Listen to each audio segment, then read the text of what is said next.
오늘은 사도 바울의 고별 설교라는 제목으로 하나님 말씀 같이 나누도록 하겠습니다.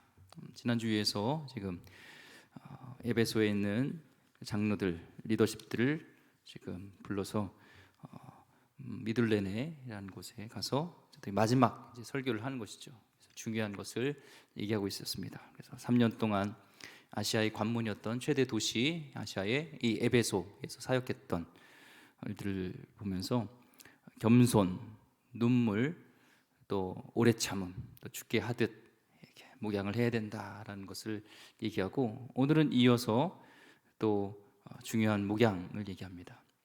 교회가 해야 될 일 중에 가장 중요한 것은 또 예배죠. 또 전도하고 선교하는 것도 있지만 또 목양입니다. 하나님께서 맡겨주신 양들을 목양하는 것이 참 중요하고, 오늘 그 목양에 대한 부분들을 또 나누려고 합니다.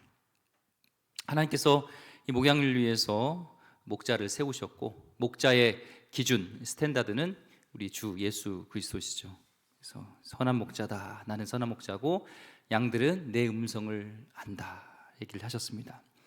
그러면 영적 지도자가 된다는 것은 예수님의 마음을 품는 것이죠. 예수님이 가장 최고의 목자시기 때문에 예수님의 마음을 품는 것입니다.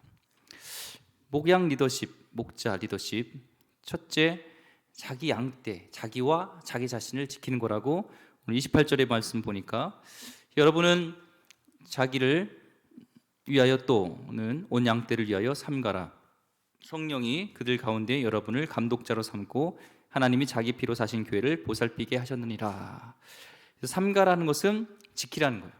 여기 여러분 자신, 리더들을 지키고 또한 양떼들을 위하여 지켜라 하는 겁니다. 먼저 눈을 부릅뜨고 자신을 잘 지켜야 되는 거예요. 타락하지 않도록 영적 리더로서 삶을 잘 지켜야 됩니다. 사람은 자기 수준만큼 사람에게 영향을 끼칠 수가 있어요. 내가 수준이 안 되면 다른 사람에게 선한 영향을 끼칠 수가 없는 것이죠. 그래서 먼저 그런 리더십들이 자기 자신을 잘 지켜야 된다 얘기합니다. 설교자도 마찬가지죠. 설교대로 살 수 있도록 몸부림쳐야 됩니다. 그래야지 내 자신을 지켜야지 이게 영향을 끼치고 좋은 목양이 되지, 그렇지 않으면 선한 영향을 끼칠 수가 없어요. 내 자신을 잘 지켜야 되는, 부단히 이 말씀대로 살려고 하는 이 부단한 지키는 것이 우리에게 필요합니다. 한국 교회가 많이 힘들다고 하죠. 힘든 이유가 여러 가지가 있지만 단언컨대 리더십의 문제예요. 리더십이 없어서가 아니라 바로 그런 어렵게 하는 리더십들의 문제가 있는 것입니다. 그래서 저 같은 목회자의 문제예요. 교회 문제는 저 같은 목회자의 문제고, 그 다음은 우리 장로님, 또 권사님, 집사님, 결국에는 우리의 문제예요. 교회가 어렵다는 것, 우리 한국 교회가 타락했어. 그건 나 자신이 타락한 거고 우리의 거울이라고 보면 됩니다. 양떼들 앞에서 모범을 보이지 못한 게 실로 큰 죄죠. 어떤 목사님은 힘들게 하는 집사님 있어서 하나님께 기도를 했대요. 하나님, 저 집사님은 좀 저 옆에 교회를 갔으면 좋겠습니다. 왜 이 교회에 나와가지고 이렇게 힘들게 합니까? 하는데 하나님이 마음속에 감동을 주시더래요. 그 집사가 그렇게 변한 건 네 설교 때문에 그렇다. 우리는 남에게 문제가 아니라 나에게, 오늘 리더들에게 얘기합니다. 너희들이 먼저 나를 위해서, 자신을 위해서 양떼를 지키기 전에 너희들 삼가야 된다, 지켜야 된다라는 것을 얘기합니다. 인간적인 욕심과 방법대로 제멋대로 목표해서 하나님의 양들을 시험 들게 한 것, 하나님의 영광을 가린 것, 주님은 그것을 슬퍼합니다. 예레미야서 23장 1절 2절 말씀에 보면은 여호와의 말씀이니라, 내 목자의 양떼를 멸하여 흩어지게 하는 목자에게 화 있으리라. 그러므로 이스라엘 하나님 여호와께서 내 백성을 기른 목자에게 이와 같이 말씀하시니라, 너희가 내 양떼를 흩으며 그것을 몰아내고 돌보지 아니하였도다. 보라, 내가 너희 악행 때문에 너희에게 보응하리라. 여호와의 말씀이니라. 그래서 이 말씀을 묵상하면요, 마음이 목사로서 이렇게 뜨끔뜨끔하죠. 양떼를 흩어버리고, 이것이 바로 나의 목양을 잘못해서, 맡겨주신 하나님의 양들을 잘못해서라는 너의 책임이라는 것이 말씀 묵상할 때 마음에 오게 됩니다. 사람을 죽이고 물건을 훔치는 것만이 악행이 아니라 교회 리더가 직무유기한 것, 양떼를 잘 돌보지 못한 것이 이거 바로 악행이라고 얘기하는 겁니다. 너 자신을 그래서 리더십들에게 얘기합니다. 잘 지켜라. 너의 삶이, 너의 말한 것들이 잘 사람들이 보고 배울 수 있도록 너 자신을 잘 지켜라. 두 번째는 온 양떼를 지켜라는 거예요. 28절에 온 양떼를 위하여 삼가라. 여기 보면은 온 양떼라고 합니다. 온 양떼. 너만 좋아하는 어떤 특정한 양떼만이 아니라 모든 양떼들을 다 귀하게 여기는 한 양 한 양 양양을 다 귀하게 여기게 되는 거예요. 그렇죠? 우리 교회는 양들이 많습니다. 저는 강양이죠. 우리 성도님 무슨 양이십니까? 예, 이양, 박양처럼 그 온 양들을 다 잘 돌봐야 되는 거예요. 한 목사님이 성지순례를 갔습니다. 그래서 성지순례 가서 성화, 예수님의 성화에 보면 이 어린 양을 이 어깨에다 딱 이렇게 메고 있는 그런 온화하시고 인자하신 그 예수님의 성화가 있어요. 그래서 그거를 재현해 보려고 그 사진 찍어서 이제 한국에다가 딱 걸어놓으려고 목사님이 했어요. 그래서 그 양 주인한테 돈을 몇 달러 주고 내가 좀 양들 사진을 좀 찍겠다고 그래서 찍으라고 그래가지고 어린 양을 잡고 딱 이게 뭐 어울리려고 드는데 이 냄새가 코를 찌르는 거예요. 막 털은 더럽고 막 이 똥이 떡이 돼가지고 막 더럽고 또 이게 가만히 있는 순한 게 아니에요. 막 말버둥 치여가지고 거의 뭐 이렇게 하다가 사진 찍혀서 그 성화를 재현하는 것은 불가능했다고 합니다. 양이요 잘 이렇게 누가 볼 때 내가 원하는처럼 온유하고 그 성화이처럼 깨끗하고 그렇지만 않아요.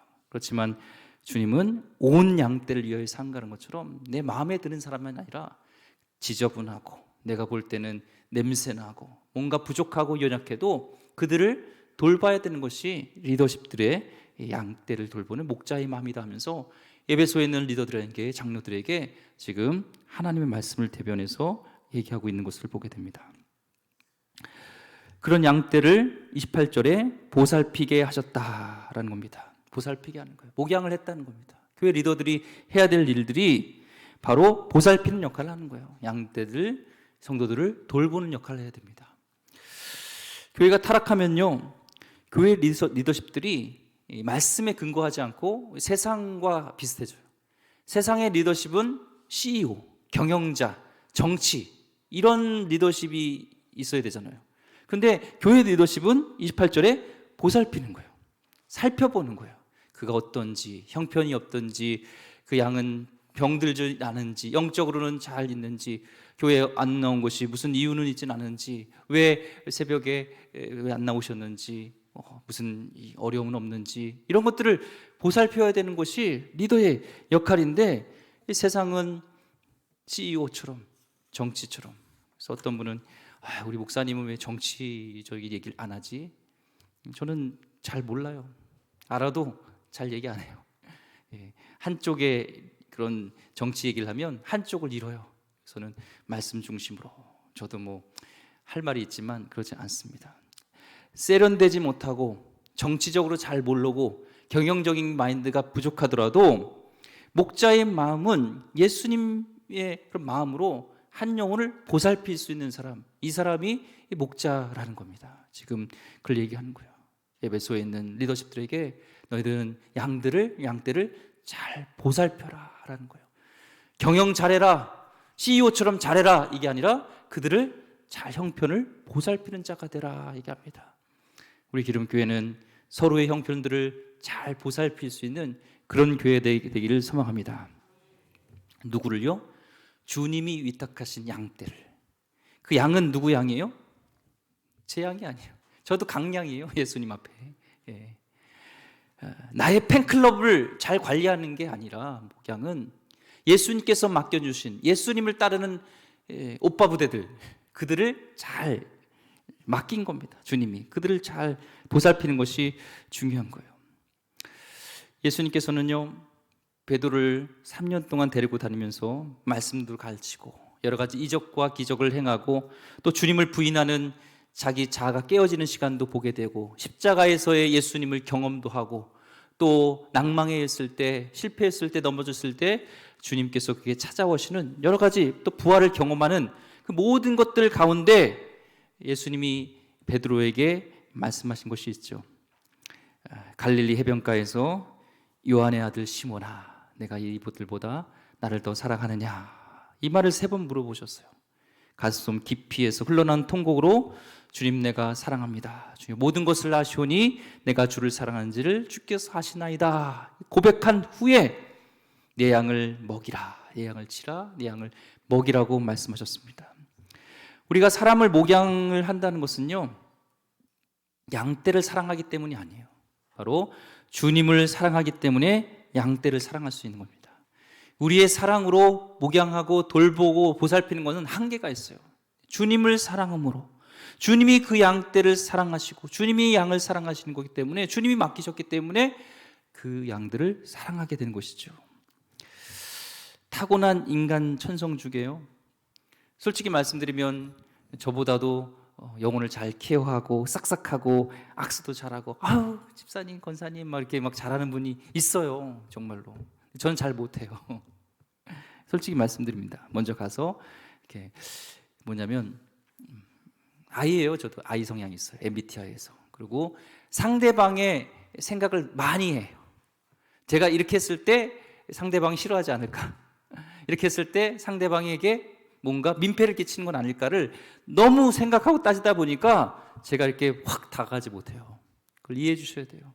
마음에는 그런 마음이 아니지만 겉으로는 그런 마음들. 그러니까 저보다 더 잘난 사람들이, 잘할 분들이 많이 있습니다. 근데 하나님은 그런 것들을 보지 않고 성령께서 세워주신 거예요. 28절에 보니까 성령님이 그들 가운데 여러분을 감독자로 삼고, 제가 부족하고 성도님한테 싹싹하지 못해도 이래봬도 성령님이, 하나님이 세우신 거예요. 그거를 알아야 됩니다. 이 말은 하나님께서 교회를 이끌어 가실 때 그냥 너희끼리 잘해봐라가 아니라 질서를 주시고 하나님의 그 목양을 할 수 있는 사람을 세우셨다는 거예요. 구심점이 있다는 거예요. 그래서 건강한 교회는 이 말씀을 믿고 하나님이 리더십을 세웠고 양들을 돌볼 수 있겠는 대리자로서 세웠다는 것을 인정해야 돼요. 그래서 목회자라든지 제가 잘나서가 아니라, 제가 인격이 좋아서가 아니라 하나님이 나를 목회자로, 여러분의 또한 목양하는 사람으로서 목회자를 세웠다는 하나님의 권위에 순종을 함으로 저를 이렇게 목자로서 받아주시는 것이지 제 잘나서가 아니라는 것을 알아야 됩니다. 그 사람을 세우신 하나님의 권위를 존중하라는 거예요. 오늘 리더십들에게 너가 세운 것들은 잘나서가 아니라 하나님께서, 성령께서 너를 세우셨다. 우리 기름교회도 저뿐만 아니라 또 소그룹 리더로서, 또 팀장으로서, 각 기관장으로서, 여전대 회장으로서, 각자 교사로서 맡겨주신 그 일들이 있어요. 이게 성령께서, 하나님께서 구심점으로 세워주신 줄 믿습니다. 이걸 알았을 때 나도 맡겨주신 양들을 내가 잘 보살피게 되고, 주님이 맡겨주셨으니까 그 책임감으로 하는 것이지 나의 능력으로는 안 돼요. 기도하고 부르짖고 하면서 주님의 사랑이, 성령의 사랑이 이렇게 나오는 것이지 나의 능력으로 되지 않는 것입니다. 히브리서 13장 17절 말씀에 그래서 너희를 인도하는 자들에게 순종하고 복종하라. 그들은 너희 영혼을 위하여 경성하기를 자신들이 청산할 자인 것 같이 하느니라. 그들로 하여금 즐거움으로 이것을 하게 하고 근심으로 하게 하지 말라. 그렇지 않으면 너희에게 유익이 없느니라. 그래서 하나님 세우신 리더십에 대해서 근심하지 않게 하는 것, 굉장히 중요하다는 것을 알 수가 있습니다. 이 목사만큼은요, 인간적으로 관리하기가 굉장히 어려운 사람도 많지가 않아요. 우리 성도님이 저에게 출근 도장 받으시겠습니까? 하루 종일 열심히 일했나, 사역했나 안 했나 어떻게 확인해 보시겠습니까? 그런데 저에게는 정말 무서운 분이 계세요. 저희 삶을 24시간 관찰하시고 행동뿐만 아니라 저희 생각까지도 감찰하시는 24시간 감찰하시는 하나님이 계십니다.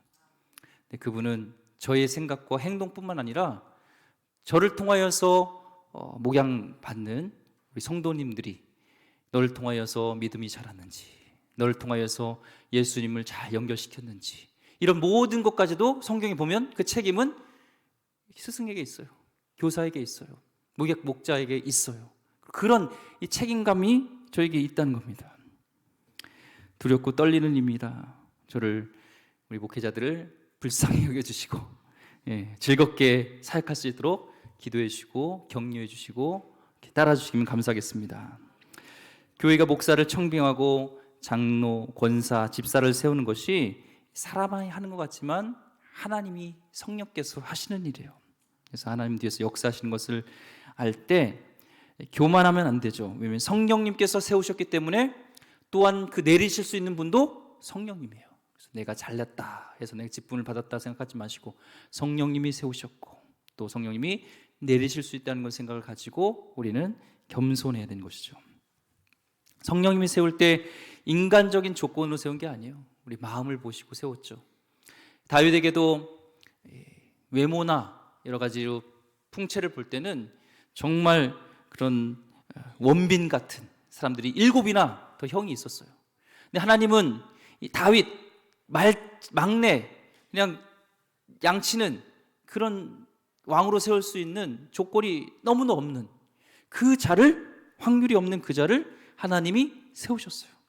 다른 걸 본 게 아니라 중심을 보시고 하나님께서 그를 택한 것처럼 인간적으로 볼 때 목회자가 부족하고 연약할지만 하나님께서 세우셨다는 것, 그것을 보시고 가시면 됩니다.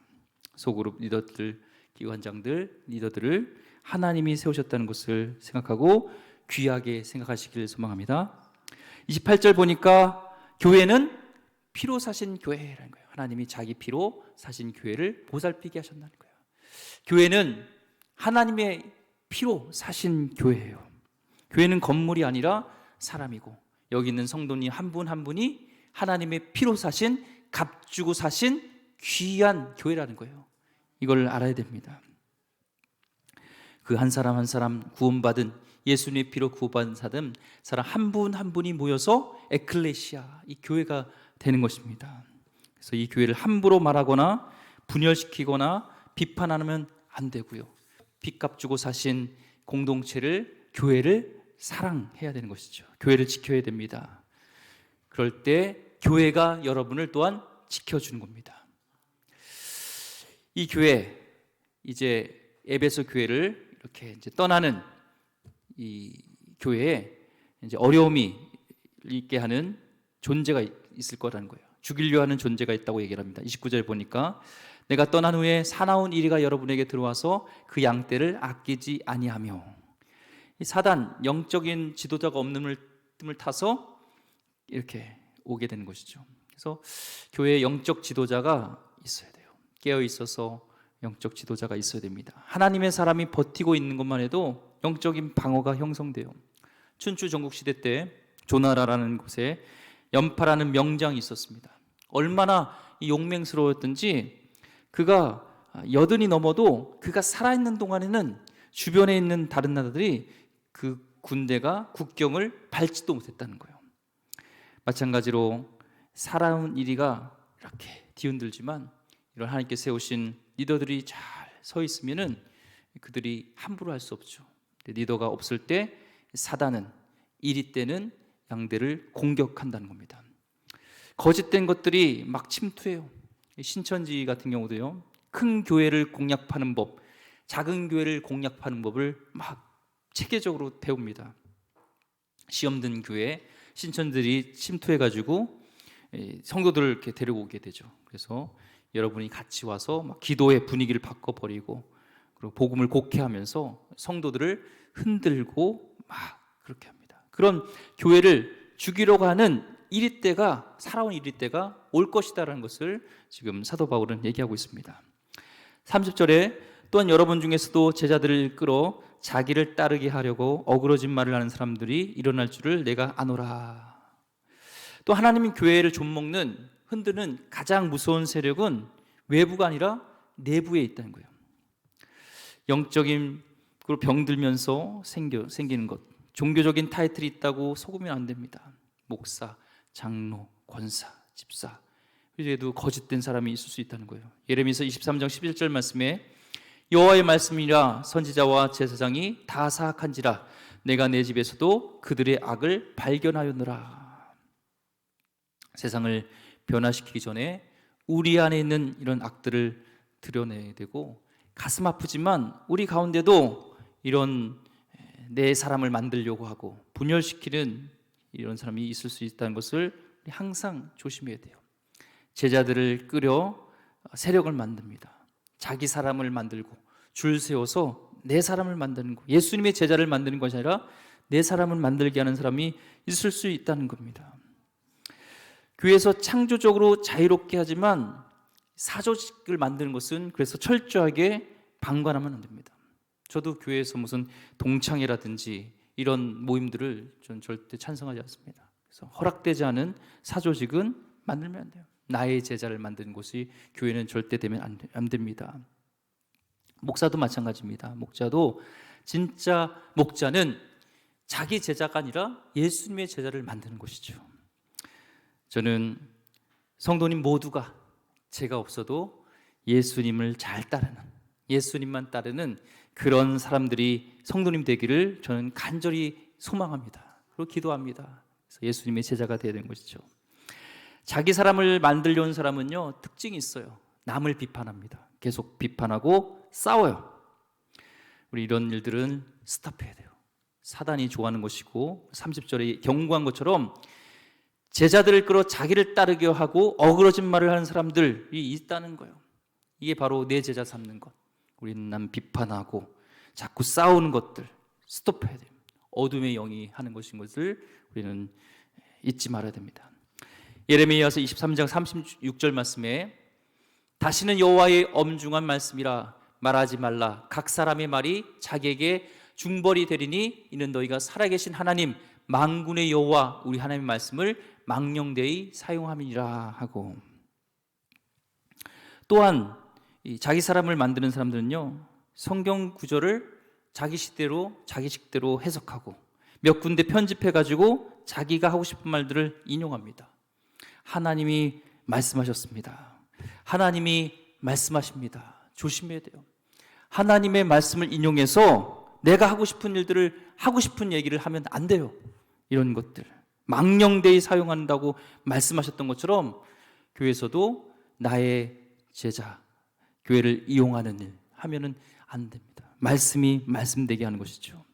하나님은 망령되이 사용하는 것, 하나님 말씀을 망령되게 짝퉁처럼 하나님 말씀을 그렇게 사용한 것을 싫어하세요. 예레미야서 23장 21절 22절 말씀에 이 선지자들은 내가 보내지 아니하였어도 다름질하며 내가 그들에게 이르지 아니하였어도 예언하였은즉 그들이 만일 나의 회의에 참여했더라면 내 백성에게 내 말을 들려서 그들을 악한 길과 악한 행에서 돌이키게 하였으리라. 회의에 참여했대요. 기도했다는 거예요. 말씀 받다는 거예요. 그런데 하나님과 뜨거운 교제도 안 하고 하나님께서 말씀도 안 했는데 자기 스스로 바빠요. 자기 스스로 다름질하고 있어요. 하나님께서 원하시는 말씀을 전하지 않는 것. 그래서 교육적에도 오늘도 얘기했지만 저도 마찬가지로 해당되는 겁니다. 바쁘다고 기도하지 않으면 안 돼요. 기도하지 않고 설교하면 안 됩니다. 묵상하지 않고 말씀을 함부로 전하면 안 돼요. 하나님 말씀대로, 말씀이 말씀대로 망령되이 사용하지 않도록 말씀을 잘 해석할 수 있도록 성령의 감동으로 잘 전할 수 있는 것이 중요한 겁니다. 두렵고 떨리는 것이죠. 바울이 이렇게 떠난 후에 이리들이 침투할 것이고 또 내적으로 시험 들게 하고 자기 제자를 삼으려는 또 어그러진 말들을 사용하여서 하나님 말씀을 이용해서 막 자기 일을 하려는 사람들이 생길 건데, 그런데 그에 대한 해결책을 얘기합니다. 간단히 얘기합니다. 31절 32절 말씀. 그러므로 여러분이 일깨어 내가 3년이나 밤낮 쉬지 않고 눈물로 각 사람을 훈계하던 것을 기억하라. 지금 내가 여러분을 주와 및 그 은혜의 말씀을 부탁하노니 그 말씀이 여러분을 능히 든든히 세우사 거룩하게 하심을 입은 모든 자 가운데 기업이 있게 하시리라. 아멘. 문제는 심각하게 됐다는 거예요. 그런데 답은 간단합니다. 뭐예요? 은혜의 말씀에 부탁한다. 교회를 지키는 힘은 바울이 아닙니다. 바울이 가르쳤던 하나님의 말씀이고 복음이었습니다. 이것을 붙잡고 기억해라, 적용해라, 실천해라, 순종해라. 오늘 성도님도 저를 보지 마시고 제가 선포한 말씀, 또 하나님 말씀을 기억하고 이 성경 말씀을 붙들 때 악한 세력이 공격하고 우리 내부에서 우리를 흔들려는 세력이 있어도 우리는 흔들리지 않고 든든하게 세워가게 될 줄 믿습니다. 교회도 돈 있는 사람, 영향력 있는 사람, 그런 사람에 의해서 흔들리면 안 되고 어떤 것을 결정할 때 항상 말씀을 기준으로 해서 말씀에 뿌리를 내리고 말씀으로 해석해 나가야 됩니다. 저도 말씀 안에 뿌리를 내려야 되고 성도님도 어떤 일에 있어서 말씀으로 이렇게 뿌리를 내려야지 이게 탁탁 이게 맞는 거예요. 목사님이 하는 얘기가 그렇구나. 성경을 통하여서 지금 목사님이 잘 판단하고 있구나라는 것들을 알게 되는 것이죠. 서로요. 이제 33절부터 35절 얘기할 때 바울이 이제 화제를 바꿉니다. 이제 그동안에는 설교한 것이죠. 고별 설교를 한 것이죠. 목자들에게, 리더십들에게 중요한 것들을 지금 계속 말씀했습니다. 이제는 뭘 얘기하냐면 자기가 어떻게 했는지를 얘기하면서 이제 너희들도 어떻게 행해야 되는 것을 얘기하고 있습니다. 33절부터 35절까지 보니까 내가 아무의 은이나 금이나 의복을 탐하지 아니하였고 여러분이 아는 바와 같이 이 손으로 나와 내 동행들이 쓰는 것을 충당하여 범사에 여러분에게 모범을 보여준 바와 같이 수고하여 약한 사람들을 돕고 또 주 예수께서 친히 말씀하신 바 주는 것이 받는 것보다 복이 있다 하심을 기억하여야 할지니라. 아멘. 바울이 거짓 지도자들 경계하면서 또한 교회 안에 있는 리더들에게 있는 성도들에게 물질에 대해서 조심해야 된다 얘기를 합니다. 이단들 보면요 100% 문제가 있어요. 통일교도요 청년들에게 꽃을 팔게 하죠. 꽃을 판 돈을 가지고 전 세계 어떻게 보면 무슨 전문가가 있는 것 같아요. 핵심 그 부동산을 투자하게 됩니다. 헌신이라는 이름을 대어서 그 돈을 빼앗아요. 이단들 하는 일들이죠. 얼마나 영적으로 성숙한 사람인가, 건강한 영적인 사람인가 이런 것을 또 알 수 있는 지표는 그거예요. 성경을 많이 외우냐라고 보다 그 사람의 재정 씀씀이. 그래서 마틴 루터도 또한 요한 웨슬레도 지갑이 회개하지 않으면 진짜 회개한 것이 거듭나지 않은 것이다 얘기를 하죠. 교회도 이 말씀에 근거하여서 결산 시스템이 정직해야 됩니다. 완벽하려고 몸부림을 쳐야 되는 것이죠. 사단이 틈타지 않도록. 또한 회개, 감사, 세금이라든지 이런 것들도 깨끗해야 되고 리더십들, 목사, 장로, 권사, 집사 모든 리더십들은 돈 문제에 깨끗해야 됩니다. 교회에서 돈 빌려주고 이런 거 하지 마세요. 저는 성경적이지 않습니다. 돈을 이렇게 거래할 때 내가 죽어서 받지 못해도 괜찮다라는 마음이 있을 때 빌려주세요. 그렇지 않으면 그걸 문제가 생깁니다. 또 교회에서 다단계 이런 거 하면 돈을 통해서 좀 매게 되는 관계는 성경적인 것이 아닙니다. 깨끗해야 돼요. 돈 문제 있었어요. 사업도 조심해야 됩니다. 하여튼 돈과 연결되어 있으면 문제가 있을 수 있습니다. 재정을 다루는 게 그 사람의 신앙 인격입니다.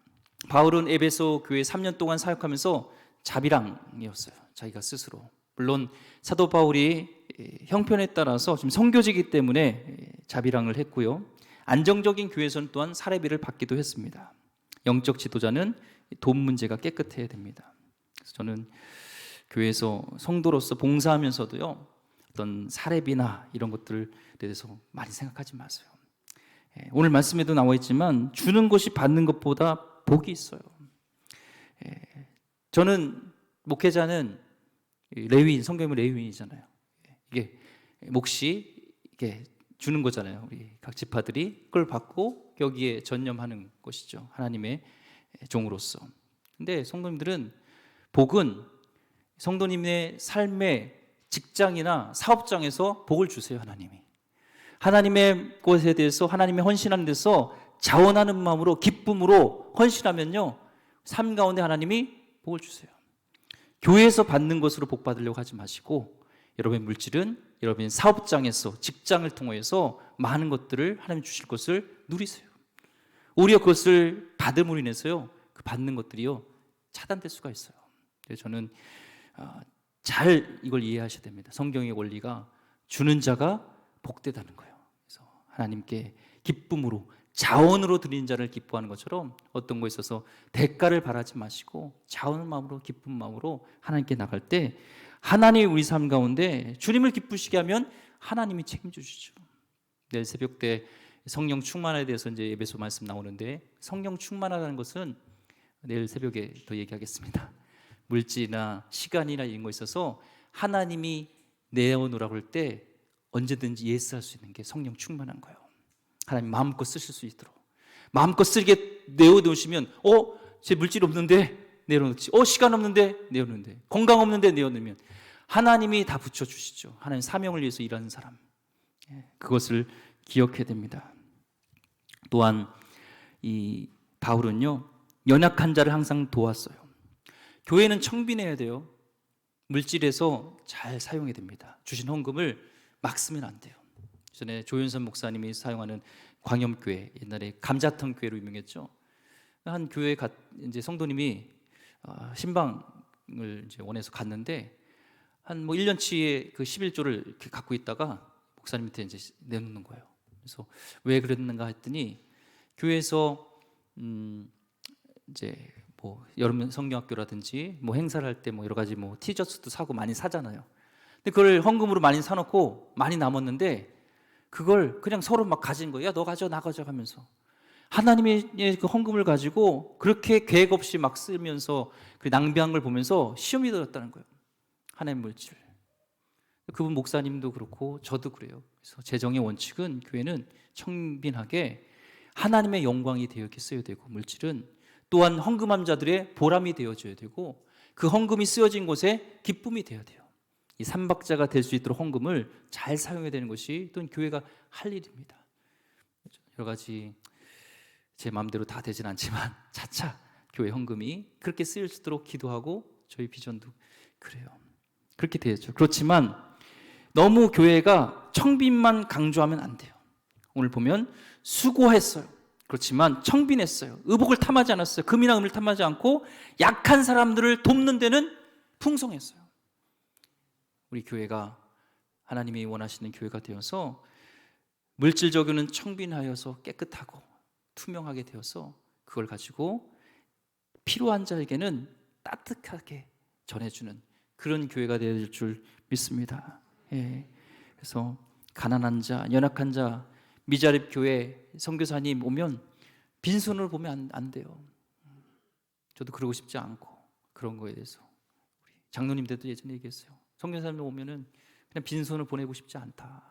뭐라도 이렇게 주고, 제가 있을 때도 주지만 없으면 어떻게 하겠습니까? 그때는 선교비에서도 줬으면 좋겠습니다. 제가 강력히 얘기를 했어요. 교회가 그렇게 되겠죠. 주는 자가 받는 자보다 복된 거예요. 그래서 미자립 교회나 이런 데서도 빨리 자립하라고 얘기를 해요. 그게 이 자립할 수 있는 원칙이에요. 맨날 받으려는 교회는 절대 미자립 교회를 못 벗어납니다. 주는 교회는 자립하게 돼요. 그래서 계속 얘기를 하죠. 기도원도 이번에 새로운 목사님하고 얘기를 비전을 나누면서, 기도원도 마찬가지, 목사님 이제는 자립을 위해서 기도하시기 바랍니다. 계속 우리 교회가 받기만 하면 기도원도요 못 받잖아요. 이제는 줄 수 있는, 그거는 목사님이 기도하시면서 하나님 주신 비전으로 같이 나가야 돼요. 자립하는데 우리가 후원해 줄 수 있지만 언제든지 언제까지나 밑빠진 독에 굽는 그런 거는 성경적이지 않아요. 교회는, 미자립 교회도, 선교지도 마찬가지입니다. 무조건 선교사님한테 도우면요 나중에 어려울 때 그 현지인들이 교회 버리고 도망가요. 하지만 우리 한국의 자립, 자존, 자치, 내 교회라는 의식을 가지고 주는 교회가 될 때 하나님이 복 내려주시고 자립회를 넘어서 더 구제하고 섬기고 흘려보낼 수 있는 복된 교회가 되는 줄 믿습니다. 우리 가정에도 원칙이에요. 하나님 위해서 주는 자가 복되다. 더 줄 수 있는 주는 자가 되기를 주의 이름으로 간절히 축원드립니다. 네. 마지막 말씀 읽고 정리하겠습니다. 36절 38절. 이 말을 한 후 무릎을 꿇고 그 모든 사람들과 함께 기도하니 다 크게 울며 바울의 목을 안고 입을 맞추고 다시 그 얼굴을 보지 못하리라 한 말로 말미암아 더 근심하고 배에까지 그를 전송하니라. 이제 해변에서 헤어지는데 유대인들은 잘 무릎 꿇지 않는데 무릎 꿇으면서 서로 막 엉엉 우는 거예요. 중년 남자가 울죠. 바울도 좀 무뚝뚝한 성격인데 울면서 같이 그 표현을 했습니다. 이게 참 서로 말씀과 기도로 교제한 이 신앙 관계는요, 뜨거워요. 어떤 그냥 인간적인 이런 게 아니라 주님 안에서의 교제였기 때문에, 형제 자매였기 때문에 이 사랑이 있었죠. 그러니까 이들 헤어지는 게 알았죠. 성령께서 주신 마음에 이제 이것이 마지막일 것이다. 이제 만날 때, 다시 만날 때는 천국일 거라는 것을 알았어요. 그리고 이들은 부둥켜 안고 간절히 이렇게 울면서 이렇게 보내는 것을 보게 됩니다. 아마 헤어졌지만 각자 주신 그 사명대로 아마 사도 바울은 우리가 기록된 것처럼 그 사명을 감당했고, 또 에베소 교회는 그 주신 사명을 잘 감당했던 것처럼 저와 우리 성도님들이 또 성도님이 만나게 하신 것은 우연이 아니에요. 하나님 안에서 계획과 섭리가 있는데요, 우리는 어떻게 헤어지더라도 그 부르심을 잊지 마시고 하나님의 제자가 되어서 말씀 붙들고 기도하면서 각자 주신 그 사명을 감당해내는 하나님의 거룩한 백성 되기를 주의 이름으로 축원드립니다. 기도하겠습니다. 하나님 감사합니다. 사도 바울이 이제 3년 동안 정말 헌신적으로 사역했던 곳에서 사랑했던 리더들과 사랑했던 성도들과 헤어지면서 마지막 부탁의 말씀 고별 설교를 하고 부둥켜 안며 울며 그들을 축복해 주면서 떠나는 것을 보게 됩니다.